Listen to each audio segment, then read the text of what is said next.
Telugu cinema పరిశ్రమలో నటిగా మంచి గుర్తింపు సంపాదించుకున్న వారిలో మిర్చి మాధవి ఒకరు. ఈమె సీరియల్స్ ద్వారా కెరియర్ ను ప్రారంభించి అనంతరం పలు సినిమాల్లో నటించింది. ప్రస్తుతం కూడా మాధవి సీరియల్స్ పైనే ఎక్కువగా దృష్టి పెట్టింది. ఇక కొంతకాలం క్రితం ఆమె ఇచ్చిన ఓ ఇంటర్వ్యూకు సంబంధించిన వ్యాఖ్యలు ప్రస్తుతం సోషల్ మీడియాలో వైరల్ అవుతున్నాయి.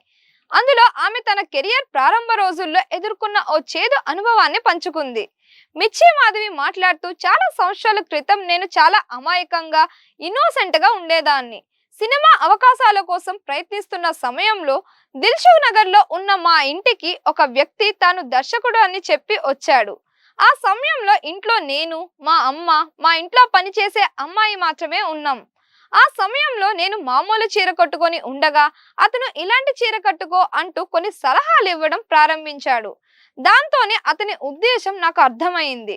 వెంటనే ముందు బయటకు వెళ్ళండి, లేకపోతే చెప్పుతో కొడతాను అని గట్టిగా చెప్పాను. అయితే ఇంట్లో మేము ముగ్గురు మహిళలమే ఉండటంతో కొంత భయపడ్డాం. తలుపులు లాక్ చేసుకొని ఉన్నాం. ఆ తర్వాత పోలీసులకు ఫిర్యాదు చేస్తే విషయం పెద్దదవుతుందనే ఉద్దేశంతో మా అమ్మ వెనక్కు తగ్గింది.